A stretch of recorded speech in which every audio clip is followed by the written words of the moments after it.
안녕하세요. 이시우TV의 이시우입니다.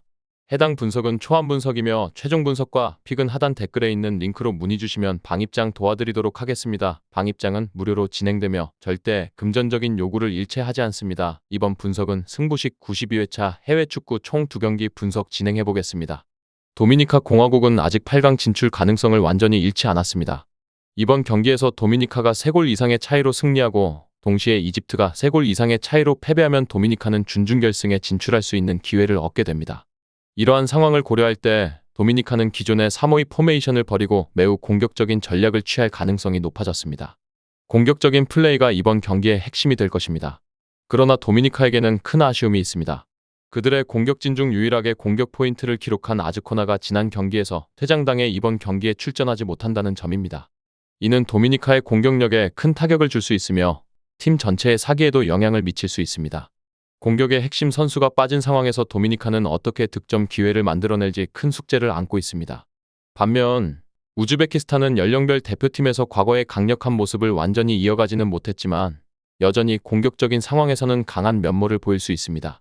우즈베키스탄이 지금까지 맞붙었던 상대는 전력 차이가 컸던 스페인과 실리를 챙기는 데 집중했던 이집트였습니다.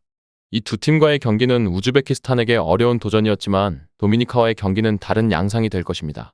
도미니카가 공격적으로 나올 것이 예상되는 상황에서 우즈베키스탄은 득점력에서 더 나은 모습을 보여줄 수 있는 여지가 충분합니다. 실제로 우즈베키스탄은 아시안컵에서도 공격 전개와 마무리 능력에서 좋은 모습을 보였기 때문에 이번 경기에서도 기대할 만합니다. 이번 경기에서는 도미니카가 공격적인 플레이를 강요받는 상황입니다. 준중결승 진출을 위해 도미니카는 공격적인 전술을 펼칠 수밖에 없을 것입니다. 하지만 그들의 공격진 중 핵심 선수가 퇴장 징계로 출전하지 못하는 것은 큰 약점이 될 것입니다. 도미니카는 공격적인 전술을 펼치면서도 이러한 약점을 어떻게 극복할지 고민해야 합니다. 우즈베키스탄은 아시안컵에서 보여준 공격 전개와 마무리 능력을 바탕으로 도미니카의 공격적인 전술에 맞서 우세한 경기를 펼칠 가능성이 큽니다. 우즈베키스탄은 도미니카의 공격을 효과적으로 막아내면서도 자신들의 공격 기회를 놓치지 않을 것입니다. 특히 도미니카가 공격에 집중할수록 우즈베키스탄은 더 많은 역습 기회를 얻을 수 있을 것으로 보입니다. 결론적으로 이번 경기는 오버와 우즈베키스탄의 우세를 기대할 수 있습니다. 도미니카는 준중결승 진출을 위해 공격적인 플레이를 강제받고 있지만 그들의 공격진 중 핵심 선수의 부재는 큰 약점이 될 것입니다. 우즈베키스탄은 그들의 전력과 아시안컵에서 보여준 전개 및 마무리 능력을 감안할 때 도미니카의 공격적인 전술에 맞서 성공적인 경기를 펼칠 가능성이 높습니다. 도미니카가 맞불을 놓는 것이 좋은 선택이 아니라고 판단되는 이유는 우즈베키스탄이 그들의 공격을 효과적으로 방어하고 반격을 통해 득점 기회를 만들 수 있는 충분한 능력을 가지고 있기 때문입니다. 이 외에도 다른 축구 분석과 야구 분석 및 종합 픽이 궁금하시다면 하단 고정 댓글 링크로 문의 주세요. 스페인은 이미 2경기 만에 8강 진출을 확정지었습니다.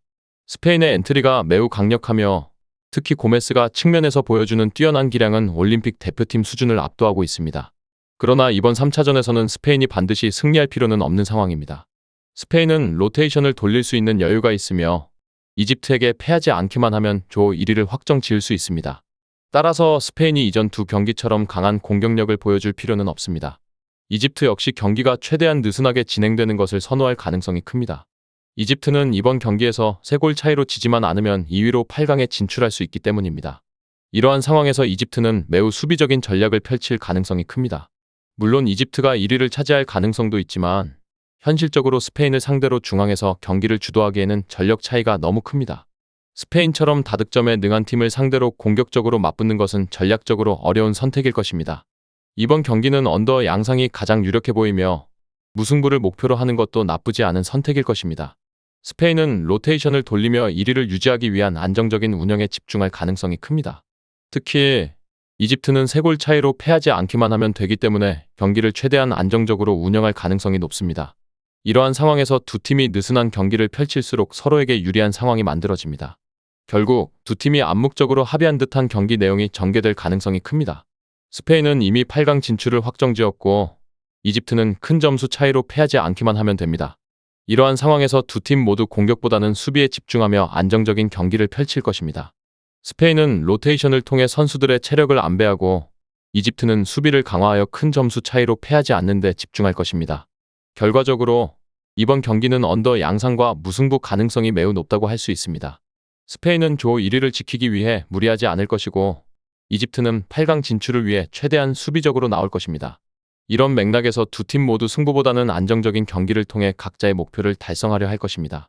끝으로 정확한 배당 변동에 따른 실시간 추적과 최종 예측은 배팅 마감 직전까지 이루어져야 합니다. 위 부분을 참고하는 배팅이 아닌 더 근시적인 결과는 배당률 흐름의 변화 및 경기 시작 전 결장자 정보에 따라 변동될 수 있습니다. 함께 배팅으로 더 효율적인 승률을 만들고자 만들어낸 채널입니다. 모든 경기를 영상에 담아내기엔 한계가 있습니다. 이외 다른 경기들의 정보와 결과 예측 및 더 많은 도움이 필요하시다면 분석방으로 언제든지 연락주세요. 최선을 다해 보이겠습니다.